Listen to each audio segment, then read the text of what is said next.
Welcome to competitive cracker. ഞാൻ അഞ്ജലി കൃഷ്ണൻ.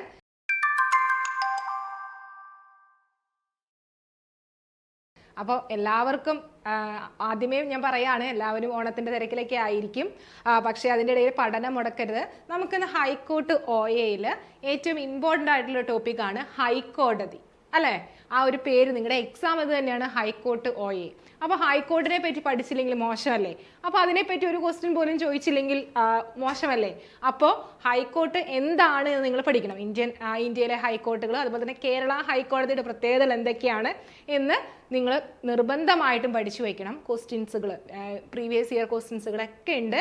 അപ്പോൾ ആ ഒരു ഏരിയയിൽ നിന്ന് ആ ഒരു ടോപ്പിക്ക് എങ്ങനെ നിങ്ങൾക്ക് കവർ ചെയ്യാം, അല്ലെങ്കിൽ എങ്ങനെ പഠിക്കാം, അതിൽ നിന്ന് ചോദിക്കാൻ ചാൻസ് ഉള്ള ക്വസ്റ്റ്യൻസുകൾ ഏതൊക്കെയാണ്, പ്രീവിയസ് ഇയർ ക്വസ്റ്റ്യൻസ് ഏതൊക്കെയാണ് എന്നാണ് ചോദിക്കുന്നത്. നോക്കിക്കേ, ഫസ്റ്റ് ക്വസ്റ്റ്യൻ നോക്കിക്കോളാം. കേന്ദ്രഭരണ പ്രദേശങ്ങളായ ആൻഡമാൻ നിക്കോബാർ ദ്വീപുകൾ ഏത് ഹൈക്കോടതിയുടെ കീഴിലാണ് വരുന്നത് എന്നാണ് ചോദിക്കുന്നത്. ക്വസ്റ്റ്യൻ നോക്കിക്കോളാം. ചെന്നൈ, കൊൽക്കത്ത, മുംബൈ, ഡൽഹി. ഏതായിരിക്കും അവിടെ ആൻസർ ആയിട്ട് വരുന്നത്? കൊൽക്കത്ത. ഇത് പഠിക്കുമ്പോൾ നിങ്ങൾ ആൻഡമാൻ നിക്കോബാർ ദ്വീപിന്റെ ആ ഒരു പ്ലേസ് എവിടെയാണ്, അതുപോലെ ഇന്ത്യയിലെ ഏത് ഭാഗത്താണ് എന്ന് പഠിച്ചു വെക്കണം. അപ്പൊ നിങ്ങളൊരു മാപ്പ് ആയിട്ട് വരച്ച് നിങ്ങളുടെ മനസ്സിലേക്ക് ഒന്ന് വരികയാണെങ്കിൽ ഇന്ത്യയുടെ ഈ ഭാഗം, അല്ലെ, അവിടെ എന്താണ് ആൻഡമാൻ നിക്കോബാർ ദ്വീപ് എവിടെയാണ്? ഈ സൈഡിലാണ്, അല്ലെ, ഈസ്റ്റേൺ സൈഡിലായിട്ടാണ് വരുന്നത്.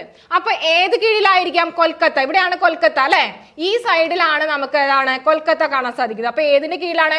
കൊൽക്കത്ത ഹൈക്കോടതിയുടെ കീഴിലാണ് ഏത് വരുന്നത്? ആൻഡമാൻ നിക്കോബാർ ദ്വീപുകൾ വരുന്നത്. ഇനി അതുപോലെ തന്നെ ലക്ഷദ്വീപ്, നമുക്കറിയാം വെസ്റ്റേൺ സൈഡാണ് ലക്ഷദ്വീപ്. അത് ഏത് കോടതിയുടെ കീഴിലാണ്? കേരള ഹൈക്കോടതിയുടെ കീഴിലാണ് ഏത് വരുന്നത്? ലക്ഷദ്വീപ് വരുന്നത്. ഇനി അതുപോലെ തന്നെ ഹൈക്കോടതി ആരംഭിച്ചത് ഏത് ആക്ട് പ്രകാരമാണ് എന്നൊക്കെ പഠിച്ചു വെക്കണം. ഏത് ആക്ട് പ്രകാരമാണ്? 1861 ഇന്ത്യൻ ഹൈക്കോർട്ട് ആക്ട് പ്രകാരമാണ്. ഇന്ത്യൻ ഹൈക്കോർട്ട് ആക്ട് പ്രകാരമാണ് ഹൈക്കോടതികൾ നിലവിൽ വന്നത്. അത് ആരാണ്? ലോർഡ് കാനിങ്ങിന്റെ കാലത്താണ്. ലോർഡ് കാനിങ്ങിന്റെ കാലത്താണ് 1861 ഇന്ത്യൻ ഹൈക്കോർട്ട് ആക്ട് വരുന്നത്.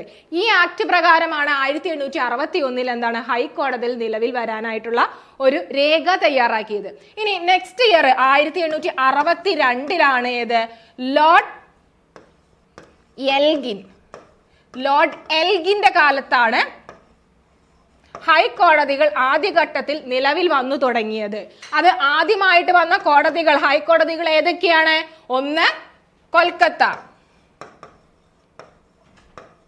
2 മുംബൈ, മദ്രാസ്. ഇതൊക്കെ 1862 പണി കഴിപ്പിച്ചതാണ്. ഇനി അതുപോലെ തന്നെ ഏറ്റവും പഴക്കം ചെന്നതും അതുപോലെ തന്നെ ആദ്യത്തെ ഹൈക്കോടതിയുമായിട്ട് നമ്മൾ കണക്കാക്കുന്നത് ഏതാണ്? കൊൽക്കത്ത ഹൈക്കോടതിയാണ്. അത് കറക്റ്റ് ആയിട്ട് ഇവിടെ പഠിച്ചു പോകണം, ഇമ്പോർട്ടന്റ് ആണ്. ഇതൊരു പ്രീവിയസ് ഇയർ ക്വസ്റ്റൻ ആയിരുന്നു. ആ ഡേറ്റുകളും കാര്യങ്ങളൊക്കെ നന്നായിട്ട് നിങ്ങൾ പഠിച്ചു പോകുക. ഇനി നെക്സ്റ്റ് ക്വസ്റ്റൻ നോക്കിക്കോളാം. താഴെ തന്നിരിക്കുന്ന പ്രസ്താവനകളിൽ ഉത്തരവുമായി, റിട്സുമായി ബന്ധപ്പെട്ട ശരിയായ പ്രസ്താവനകൾ ഏവ എന്നാണ് ചോദിക്കുന്നത്. നോക്കിക്കേ, ഇന്ത്യയിലെ എല്ലാ കോടതികൾക്കും ഉത്തരവ് പുറപ്പെടുവിക്കാൻ അധികാരമുണ്ട്. മാൻഡമസ് എന്ന വാക്കിന്റെ അർത്ഥം എന്ത് അധികാരത്തിൽ എന്നാണ്? ഹൈക്കോടതികൾക്ക് ഉത്തരവുകൾ പുറപ്പെടുവിക്കാൻ അധികാരം നൽകുന്ന വകുപ്പാണ് 256. ഇന്ത്യൻ ഭരണഘടന 5 തരം ഉത്തരവുകളെ കുറിച്ച് പ്രതിപാദിക്കുന്നു. ഏതായിരിക്കും കറക്റ്റ് ആൻസർ? ഓപ്ഷൻ എ 2ഉം 4ഉം ആണ് ശരി. അതുപോലെ തന്നെ ഓപ്ഷൻ ബി 4 ശരി. ഓപ്ഷൻ സി 2ഉം 3ഉം ആണ് ശരി. ഓപ്ഷൻ ഡി 3 ശരി. ഇതിനകത്ത് ഏതായിരിക്കും കറക്റ്റ് ആയിട്ട് ആൻസർ ആയിട്ട് വരുന്നത്? ഓപ്ഷൻ ബി 4 ശരി. Option B ഇതിലെന്താണ്? 4 മാത്രമാണ് ശരി വരുന്നത്. അപ്പൊ ഇവിടെ എന്താണ്? ഹൈക്കോടതിയെ ബേസ് ചെയ്തിട്ടൊരു സ്റ്റേറ്റ്മെന്റ് ചോദിച്ചിട്ടുണ്ട്, അല്ലെ? ഹൈക്കോടതികൾക്ക് ഉത്തരവുകൾ പുറപ്പെടുവിക്കാൻ അധികാരം നൽകുന്ന വകുപ്പ് ഏത് എന്നാണ് ചോദിക്കുന്നത്. 256 ആണോ? അല്ല. ഏതാണ്? 256 അല്ല. പിന്നെ ഏതാണ് വകുപ്പായിട്ട് വരുന്നത്? ഏത് വകുപ്പിലാണ്? അത് ആർട്ടിക്കിൾ 226 ആണ്. ആർട്ടിക്കിൾ 226 വരുന്നത്. അപ്പൊ അത് കറക്റ്റ് ആയിട്ട് പഠിക്കണം. ആർട്ടിക്കിൾ 226 ഉത്തരവ് പുറപ്പെടുവിക്കാൻ അധികാരം നൽകുന്നത്. ഇനി അതുപോലെ തന്നെ ഹൈക്കോടതി നിലവിൽ വരാനായിട്ട്, അല്ലെങ്കിൽ ഹൈക്കോടതി നിലവിൽ വരുന്ന ആക്ട് ഏത് ആർട്ടിക്കിളിലാണ് വന്നിരിക്കുന്നത് എന്ന് ചോദ്യം ചോദിക്കാം. അത് ഏത് ആർട്ടിക്കിളാണ്? ഈ ആർട്ടിക്കിളൊക്കെ കറക്റ്റ് ആയിട്ട് പഠിച്ചു വെക്കണം.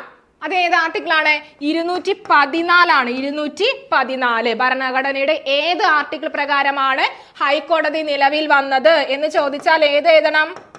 ആർട്ടിക്കിൾ 214 എന്ന് നിങ്ങൾ ആൻസർ എഴുതണം. ഉത്തരവ് പുറപ്പെടുവിക്കുന്നത് ഏത് ആർട്ടിക്കിൾ പ്രകാരമാണ്? 226 ആർട്ടിക്കിൾ പ്രകാരമാണെങ്കിൽ ഹൈക്കോടതി നിലവിൽ വരുന്നത് ഇന്ത്യൻ ഭരണഘടനയുടെ ഏത് ആർട്ടിക്കിൾ പ്രകാരമാണ് എന്ന് ചോദിച്ചാൽ ഏത് എഴുതണം? 214 അല്ലെ, ആർട്ടിക്കിൾ 214. ഇനി നെക്സ്റ്റ് ക്വസ്റ്റ്യൻ നോക്കിക്കോളാം. ഹൈക്കോടതി ജഡ്ജിമാരെ സംബന്ധിച്ച് ഇനി പറയുന്ന പ്രസ്താവനകളിൽ ശരിയായവ ഏത് എന്നാണ് ചോദിക്കുന്നത്. നോക്കിക്കോളാം. ഹൈക്കോടതി ജഡ്ജിമാരെ പ്രസിഡന്റ് നിയമിക്കുന്നു. ഹൈക്കോടതി ജഡ്ജിമാർക്ക് സംസ്ഥാന ഗവർണർ സത്യവാചകം ചൊല്ലിക്കൊടുക്കുന്നു. ഹൈക്കോടതി ജഡ്ജിമാർ സുപ്രീം കോടതി ചീഫ് ജസ്റ്റിസിനാണ് രാജി സമർപ്പിക്കുന്നത്. ഇതിനകത്ത് ഏതായിരിക്കാം? 1, 3 ശരി, 1, 2 ശരി, 2, 3 ശരി, 1, 2, 3 ശരി. ഏതായിരിക്കാം അതിനകത്ത് ആൻസർ ആയിട്ട് വരുന്നത്? 1, 2 ഇതിൽ ശരിയായിട്ട് വരുന്നത്. നോക്കിക്കേ, ഹൈക്കോടതി ജഡ്ജിമാരെ ആരാണ് നിയമിക്കുന്നത്? പ്രസിഡന്റ് അല്ലെ, രാഷ്ട്രപതിയാണ് ഇവിടെ നിയമിക്കുന്നത്. അത് ശരിയാണ്, രാഷ്ട്രപതിയാണ് നിയമിക്കുന്നത്. ഹൈക്കോടതി ജഡ്ജിമാർക്ക് എന്താണ്? സംസ്ഥാന ഗവർണർ ആണ്, അതായത് സംസ്ഥാനങ്ങളുടെ ഗവർണർ ആണ് ഏത്? സത്യവാചകം ചൊല്ലിക്കൊടുക്കുന്നത്. അതും ശരിയാണ്. ഇനി രാജി സമർപ്പിക്കുന്നത് ആർക്കാണ്? സുപ്രീം കോടതി ചീഫ് ജസ്റ്റിസിനാണോ? അല്ല, അവിടെ ആർക്കാണ്? രാഷ്ട്രപതിക്കാണ് അവിടെ എന്ത് ചെയ്യുന്നത്? രാജി സമർപ്പിക്കുന്നത്. രാഷ്ട്രപതിക്കാണ് രാജി സമർപ്പിക്കുന്നത്. അതുപോലെ തന്നെ നീക്കം ചെയ്യാനായിട്ട് ആ ഒരു ഹൈക്കോടതി ജഡ്ജിമാരെയും ഒക്കെ നീക്കം ചെയ്യാനായിട്ടുള്ള അധികാരവും ആർക്കാണ്? രാഷ്ട്രപതിക്കാണ്. അപ്പൊ അത് കറക്റ്റ് ആയിട്ട് പഠിക്കാൻ നിങ്ങൾക്ക് ഒരു കൺഫ്യൂഷൻ തോന്നരുത്. ഏതാണ് ഇവിടെ പറഞ്ഞിരിക്കുന്നത്? ഹൈക്കോടതി ജഡ്ജിമാരെ നിയമിക്കുന്നത് ആരാണ്? രാഷ്ട്രപതിയാണ്. അതുപോലെ തന്നെ ഏതാണ്? ഹൈക്കോടതി ജഡ്ജിമാരെ എന്താണ് രാജി സമർപ്പിക്കുന്നത്? ഹൈക്കോടതി ജഡ്ജിമാർ രാജി സമർപ്പിക്കുന്നത് ആർക്കാണ്? രാഷ്ട്രപതിക്കാണ്. നീക്കം ചെയ്യാനുള്ള അധികാരവും ആർക്കാണ്? രാഷ്ട്രപതിക്കാണ്. ഇനി സത്യവാചകം, അവർ സത്യവാചകം ചൊല്ലുന്നത് ആർക്കാണ്? ആരുടെ മുന്നിലാണ്? അതത് സംസ്ഥാന ഗവർണറുടെ കീഴിലാണ്, അവരുടെ മുന്നിലാണ് അവര് ആ ഒരു സത്യവാചകം ചൊല്ലുന്നത്. അപ്പൊ അത് കറക്റ്റ് ആയിട്ട് പഠിച്ചു പോവുക. സ്റ്റേറ്റ്മെന്റ് ലെവൽ ക്വസ്റ്റ്യൻസുകൾ നിങ്ങൾക്ക് പ്രതീക്ഷിക്കാം. അപ്പൊ അതുകൊണ്ട് അതത് ഏതാണ് ആ ഒരു കറക്റ്റ് സ്റ്റേറ്റ്മെന്റുകൾ നിങ്ങൾ പഠിച്ചു പോവുക. ഇനി നെക്സ്റ്റ് ക്വസ്റ്റിലേക്ക് പോകാം. നോക്കിക്കോളാം. ഹൈക്കോടതി ജഡ്ജിയായ ആദ്യ മലയാളി വനിത ആര് എന്നാണ് ചോദിക്കുന്നത്. Option A Fathima Beevi, Anna Chandy, Sujata Manohar, VP Asha. ഇതിനകത്ത് ഏതായിരിക്കാം? ഹൈക്കോടതി ജഡ്ജിയായ ആദ്യത്തെ മലയാളി വനിത എന്നാണ് ചോദിച്ചിരിക്കുന്നത്. അതാരാണ്? അന്ന ചാണ്ടിയാണ്. അന്ന ചാണ്ടി. ഇനി അതുപോലെ തന്നെ കേരള ഹൈക്കോടതിയിലേക്ക് നോക്കുകയാണെങ്കിൽ ഇത് സ്റ്റാർട്ട് ചെയ്തത് എന്നാണ്? ആരംഭിച്ചത് എന്നാണെന്ന് നിങ്ങൾ ഓർക്കണം. കേരള ഹൈക്കോടതി എന്നാണ് 1956 നവംബർ 1 കേരള ഹൈക്കോടതി ആരംഭിച്ചത് അല്ലെ. ഇനി ഇതുമായി ബന്ധപ്പെട്ട് നമുക്ക് കുറച്ച് വനിതകളെ പഠിക്കാനുണ്ട് അല്ലെ. ഹൈക്കോടതി ജഡ്ജിയായ ആദ്യ മലയാളി വനിത എന്ന് പറയുമ്പോൾ ആരാണ്? അന്ന ചാണ്ടിയാണ് അല്ലെ, അന്ന ചാണ്ടിയാണ്. ഇനി അതുപോലെ തന്നെ ചീഫ് ജസ്റ്റിസ് ആയതാരാണ്? കേരള ഹൈക്കോടതിയിൽ നോക്കുകയാണെങ്കിൽ സുജാത മനോഹർ ആണ്, സുജാത മനോഹർ. അതുപോലെ തന്നെ മലയാളി ചീഫ് ജസ്റ്റിസ് ആയിട്ടുള്ള മലയാളി വനിത ആരാണ്? KK ഉഷയാണ്. KK ഉഷ. അപ്പൊ അത് കറക്റ്റ് ആയിട്ട് പഠിച്ചു പോവുക. ഈ വനിതകളുടെ കേസ് വരുമ്പോൾ ഒത്തിരി പേരുകൾ വരുന്നുണ്ട്, നിങ്ങൾക്ക് മാറിപ്പോവാൻ ചാൻസ് ഉണ്ട്. ഇനി നെക്സ്റ്റ് നോക്കിക്കൂടാ. ഹൈക്കോടതി ചീഫ് ജസ്റ്റിസിനെയും ജഡ്ജിമാരെയും നിയമിക്കുന്നത് ആര് എന്നാണ് ചോദിക്കുന്നത്. രാഷ്ട്രപതി, ഉപരാഷ്ട്രപതി, അറ്റോർണി ജനറൽ, മുഖ്യമന്ത്രി അല്ലെ. നമുക്ക് നേരത്തെ ഡിസ്കസ് ചെയ്താണ്, നമുക്ക് ഈസി ആയിട്ട് കറക്റ്റ് ആൻസർ പറയാം. ആരാണ്? രാഷ്ട്രപതിയാണ്. അപ്പൊ ഇവിടെ നിങ്ങൾ വീണ്ടും ഓർത്ത് വയ്ക്കണം, ഏതാണ്? ഹൈക്കോടതി എന്താണ് ചീഫ് ജസ്റ്റിസിനെയും ജഡ്ജിമാരെയും നിയമിക്കുന്നത് ആരാണ്? രാഷ്ട്രപതിയാണ്. അവരെ നീക്കം ചെയ്യാനുള്ള അധികാരമുള്ളത് ആർക്കാണ്? രാഷ്ട്രപതിക്കാണ്. അവര് രാജിക്കത്ത് സമർപ്പിക്കേണ്ടതും ആർക്കാണ്? രാഷ്ട്രപതിക്കാണ്. പക്ഷെ അവര് സത്യവാചകം ചൊല്ലുന്നത് ആരുടെ മുന്നിലാണ്? ഗവർണർക്ക് മുന്നിലാണ്. അത് ഓർത്ത് വയ്ക്കുക. ഇനി നെക്സ്റ്റ് നോക്കിക്കോളാം.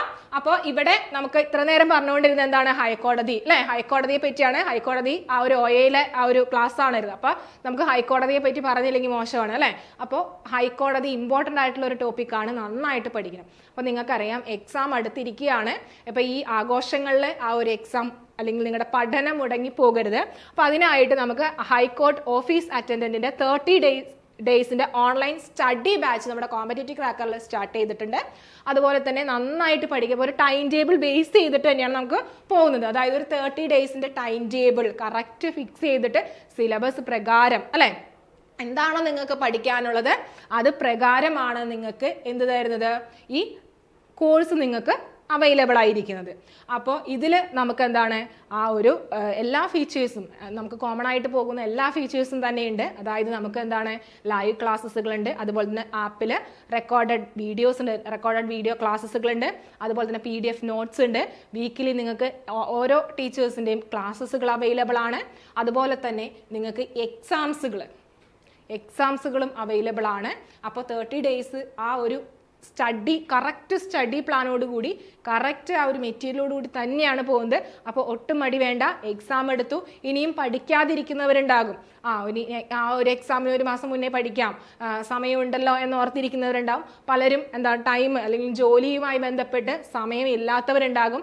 അപ്പോൾ ഈ ഒരു 30 ദിവസം കൊണ്ട് നിങ്ങൾക്ക് ഒരു സമയം കണ്ടെത്തി, ഈ ഒരു ടൈം ടേബിൾ അനുസരിച്ച് സമയം കണ്ടെത്തി പഠിക്കുകയാണെങ്കിൽ നിങ്ങൾക്ക് ഈസി ആയിട്ട് ഈ ഒരു എക്സാം നമുക്ക് ക്രാക്ക് ചെയ്തെടുക്കാൻ സാധിക്കും. മറ്റ് റാങ്ക് ഫയലുകളെയോ അതുപോലെ തന്നെ മറ്റ് അതിനൊന്നും നമുക്ക് ആ ഒരു പഠിക്കാനായിട്ട് ആശ്രയിക്കേണ്ട ആവശ്യമില്ല. റാങ്ക് ഫയലുകൾ അല്ലെങ്കിൽ മറ്റ് ടെക്സ്റ്റുകളൊക്കെ ആശ്രയിച്ച് പോകുമ്പോൾ ഒരു കുഴപ്പമെന്ന് വെച്ചിട്ടുണ്ടെങ്കിൽ നമുക്ക് പല ടെക്സ്റ്റുകളും പല റാങ്ക് ഫയലുകളും വായിക്കേണ്ടി വരും. അതുപോലെ തന്നെ പല ടെക്സ്റ്റുകളും നമുക്ക് ഇങ്ങനെ റെഫർ ചെയ്യേണ്ടി വരും. പക്ഷേ ഇതങ്ങനെയല്ല. നമുക്ക് ആപ്പിലൂടെ നമുക്ക് എല്ലാ ക്ലാസ്സുകളും അതുപോലെ തന്നെ ആ ഒരു സിലബസ് ബേസ് ചെയ്തിട്ടുള്ള ക്ലാസ്സുകളും നോട്ടുകളും അതിൻ്റെ ആ ഒരു ലൈവ് ക്ലാസ്സുകളും നിങ്ങൾക്ക് അവൈലബിൾ ആണ്. അപ്പോൾ മടിക്കാതെ ജോയിൻ ചെയ്യുക. അപ്പോൾ കോൺടാക്ട് ചെയ്യേണ്ട നമ്പർ 858902022323 ആണ് നമ്പർ. അപ്പോൾ എല്ലാവരും മടിക്കേണ്ട, ജോയിൻ ചെയ്യുക. ഇനി നെക്സ്റ്റ് ക്വസ്റ്റ്യൻ നോക്കിക്കോളാം. National university of advance legal സ്റ്റഡീസിന്റെ ചാൻസലർ ആര് എന്നാണ് ചോദിക്കുന്നത്. അഡ്വാൻസ് യൂണിവേഴ്സിറ്റി അല്ലെ, national university of advance legal സ്റ്റഡീസിന്റെ ചാൻസലർ ആര്? ഹൈക്കോടതി ചീഫ് ജസ്റ്റിസ്, സുപ്രീം കോടതി ചീഫ് ജസ്റ്റിസ്, പ്രസിഡന്റ്, ഇവരാരുമല്ല. ആരാണ്? ഹൈക്കോടതി ചീഫ് ജസ്റ്റിസ് ആണ് ഏത്? National university of advance legal സ്റ്റഡീസിന്റെ ചാൻസലർ. എവിടെയാണ് ഈ ന്യൂവാൻസ് എന്ന് പറഞ്ഞാൽ? എവിടെയാണ്? ഓർത്തേക്ക്, അതിന്റെ ആസ്ഥാനം എവിടെയാണ്? കൊച്ചിയിലാണ് അല്ലെ, കളമശ്ശേരിയാണ്. കളമശ്ശേരിയാണ്, കൊച്ചിയിലാണ് അല്ലെ, കൊച്ചിയിലാണ് അതിന്റെ ആ ഒരു ആസ്ഥാനം എന്ന് പറഞ്ഞാൽ. അതിന്റെ ചാൻസലർ എന്ന് പറഞ്ഞാൽ ആരാണ്? ഹൈക്കോടതി ചീഫ് ജസ്റ്റിസ് ആണ്. നെക്സ്റ്റ് ക്വസ്റ്റ്യൻ നോക്കിക്കോളാം. നെക്സ്റ്റ് വരുന്നത് പരിസ്ഥിതി കേസുകൾ മാത്രം തീർപ്പ് കൽപ്പിക്കുവാനുള്ള ഗ്രീൻ ബെഞ്ച് ആദ്യമായി സ്ഥാപിതമായത് ഏത് കോടതിയിൽ എന്നാണ് ചോദിക്കുന്നത്. കൊൽക്കത്ത ഹൈക്കോടതി, മുംബൈ ഹൈക്കോടതി, കേരള ഹൈക്കോടതി, അമരാവതി ഹൈക്കോടതി. ഏതാണ്?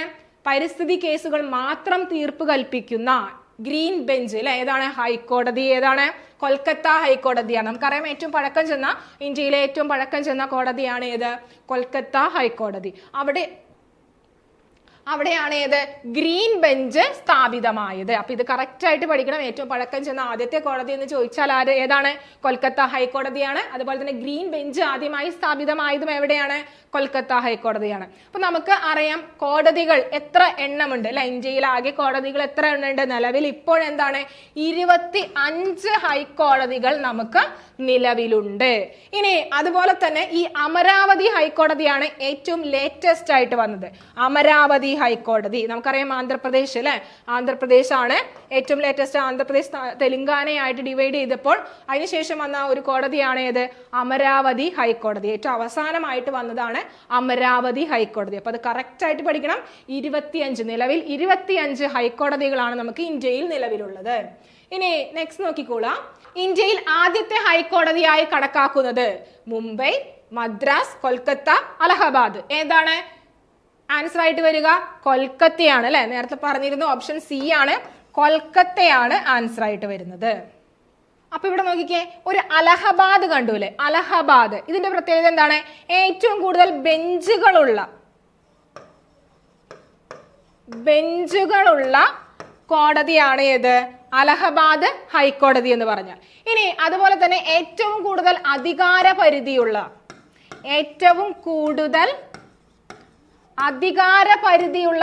കോടതി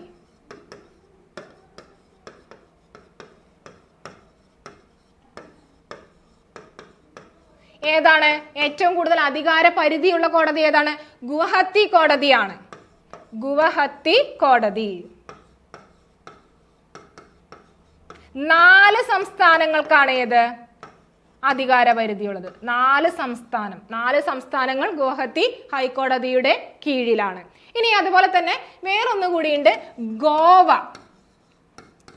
ഗോവ ഏത് ഹൈക്കോടതിയുടെ കീഴിലാണ് നിലനിൽക്കുന്നത്?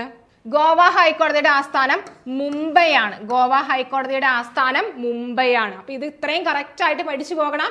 ഇന്ത്യയിലെ ആദ്യത്തെ ഹൈക്കോടതിയായി കണക്കാക്കുന്നത് ഏതാണ്? കൊൽക്കത്തയാണ്. അതുപോലെ തന്നെ ഇവിടെ കുറച്ച് ഫാക്റ്റുകൾ നിങ്ങൾക്ക് കൂടി ആഡ് ചെയ്ത് പഠിക്കാം. ഏതാണ് ഏറ്റവും കൂടുതൽ അധികാര പരിധിയുള്ള കോടതി? ഗുവാഹത്തി കോടതിയാണ്. 4 സംസ്ഥാനങ്ങൾക്കാണ് അധികാര പരിധിയുള്ളത്. അതുപോലെ തന്നെ ഏറ്റവും കൂടുതൽ ബെഞ്ചുകളുള്ളത് ഏതാണ്? അലഹബാദ് ഹൈക്കോടതിയാണ്. അതുപോലെ തന്നെ ഗോവ ഹൈക്കോടതിയുടെ ആസ്ഥാനം ഏതാണ്? മുംബൈയാണ്. അപ്പൊ അതുപോലെ തന്നെ മൊത്തം 25 ഹൈക്കോടതികൾ ഉണ്ട് എന്ന് ഓർത്ത് വയ്ക്കാം. ഇനി നെക്സ്റ്റ് നോക്കിക്കോളാം. സ്വന്തമായ ഹൈക്കോടതിയുള്ള കേന്ദ്രഭരണ പ്രദേശങ്ങൾ ഏതെല്ലാം എന്നാണ് ചോദിക്കുന്നത്. ആൻഡമാൻ നിക്കോബാർ, ലക്ഷദ്വീപ്, ഡൽഹി, ജമ്മു കാശ്മീർ, ഗോവ, പോണ്ടിച്ചേരി ഇവയെല്ലാം ഏതായിരിക്കാം? സ്വന്തമായി ഹൈക്കോടതിയുള്ള കേന്ദ്രഭരണ പ്രദേശങ്ങൾ ഏതായിരിക്കാം ആൻസർ ആയിട്ട് വരിക? ആൻഡമാൻ നിക്കോബാർ നമുക്കറിയാം ഏത് ഹൈക്കോടതിയുടെ കീഴിലാണ്? കൊൽക്കത്ത അല്ലെ? കൊൽക്കത്ത ഹൈക്കോടതിയുടെ കീഴിലാണ്. ഇനി അതുപോലെ തന്നെ ലക്ഷദ്വീപ് നമുക്കറിയാം ഏതാണ്? കേരള ഹൈക്കോടതിയുടെ കീഴിലാണ്. കേരള ഹൈക്കോടതിയുടെ കീഴിലാണ്. ഗോവ നമുക്കറിയാം ഏതിന്റെ കീഴിലാണ്? മുംബൈയുടെ കീഴിലാണ് അല്ലെ? ഇനി അപ്പൊ അവിടെ ഏതായിരിക്കും ആൻസർ ആയിട്ട് വരുന്നത്? ഡൽഹി, ജമ്മു കാശ്മീർ. ഡൽഹി, ജമ്മു കാശ്മീർ. അപ്പൊ അത് കറക്റ്റ് ആയിട്ട് ഓർക്കുക. സ്വന്തമായി ഹൈക്കോടതിയുള്ള കേന്ദ്രഭരണ പ്രദേശങ്ങളാണ് ഏത്? ഡൽഹിയും ജമ്മു കാശ്മീരും. അപ്പൊ ഇത് കറക്റ്റ് ആയിട്ട് ഇവിടെ പഠിക്കണം. അതുപോലെ തന്നെ ഈ ലക്ഷദ്വീപിന്റെ കേസ് നോക്കുമ്പോൾ ഏതാണ്? കേരള ഹൈക്കോടതിയുടെ കീഴിലാണ്. അപ്പോൾ കേരള ഹൈക്കോടതിയുടെ കീഴിൽ എത്ര ജില്ലകളാണ് എന്ന് ചോദിച്ചാൽ ഏതാണ്? നമുക്ക് കേരളത്തിൽ ആകെ 14 ജില്ലയുള്ളൂ. പക്ഷേ 15 ജില്ലകൾക്കാണ്. ഈ ലക്ഷദ്വീപും കൂടി കൂട്ടി എന്താണ്? 15 ജില്ല ആരുടെ കീഴിലുണ്ട്? കേരള ഹൈക്കോടതിയുടെ കീഴിലുണ്ട്. അപ്പൊ അത് കറക്റ്റ് ആയിട്ട് ആ നമ്പർ കറക്റ്റ് ആയിട്ട് ഓർത്ത് വെക്കാം. ഇനി നെക്സ്റ്റ് നോക്കിക്കോളാം. ഹൈക്കോടതികൾക്ക് റിട്ടുകൾ പുറപ്പെടുവിക്കാനുള്ള അധികാരം നൽകുന്ന ആർട്ടിക്കിൾ ഏത് എന്നാണ് ചോദിക്കുന്നത്. ഏതാണ്? Article 226, article 227, article 214, article 306. ഏതാണ്? ഹൈക്കോടതികൾക്ക് റിട്ടുകൾ പുറപ്പെടുവിക്കാനുള്ള അധികാരം നൽകുന്ന ആർട്ടിക്കിൾ ഏതാണ്? ആർട്ടിക്കിൾ 226 ആണ് ആർട്ടിക്കിൾ അല്ലെ? നമ്മൾ നേരത്തെ പറഞ്ഞിരുന്നു 226. ഹൈക്കോടതികൾക്ക് റിട്ടുകൾ പുറപ്പെടുവിക്കാനുള്ള അധികാരം നൽകുന്ന ആർട്ടിക്കിൾ ആണ് ആർട്ടിക്കിൾ 226. ഓക്കെ, അപ്പോൾ ഇത്രയാണ് നമുക്ക് ഹൈക്കോടതിയുമായി ബന്ധപ്പെട്ട് വരാൻ ചാൻസ് ഉള്ള ആ ഒരു ക്വസ്റ്റ്യൻസുകൾ. അപ്പൊ ഇത്രയും കറക്റ്റ് ആയിട്ട് പഠിക്കുക. കേരള ഹൈക്കോടതി അതുപോലെ തന്നെ ഇന്ത്യൻ ഹൈക്കോടതികളും കറക്റ്റ് ആയിട്ട് പഠിച്ചു നോക്കണം. എന്നാണ് സ്ഥാപിതമായത്? ഏറ്റവും പഴയത് ഏതാണ്? അതുപോലെ തന്നെ അധികാര പരിധിയിൽ വരുന്ന ആ ഒരു പ്രദേശങ്ങൾ ഏതൊക്കെയാണ്? കേരള ഹൈക്കോടതി എസ്പെഷ്യലി കറക്റ്റ് ആയിട്ട് പഠിച്ചു പോകണം. ഇമ്പോർട്ടന്റ് ആയിട്ടുള്ള ടോപ്പിക്കാണ്. ഒത്തിരി ക്വസ്റ്റ്യൻസുകൾ ചോദിക്കാൻ ചാൻസ് ഉള്ളതാണ്. സ്റ്റേറ്റ്മെന്റ് ലെവൽ ക്വസ്റ്റ്യൻസുകളും അല്ലാതെ ഡയറക്റ്റ് ക്വസ്റ്റ്യൻസുകളും ചോദിക്കാം. അപ്പോൾ വീഡിയോ ഇഷ്ടമായെങ്കിൽ ലൈക്ക് ചെയ്യുക, ഷെയർ ചെയ്യുക, സബ്സ്ക്രൈബ് ചെയ്യുക. Thank you.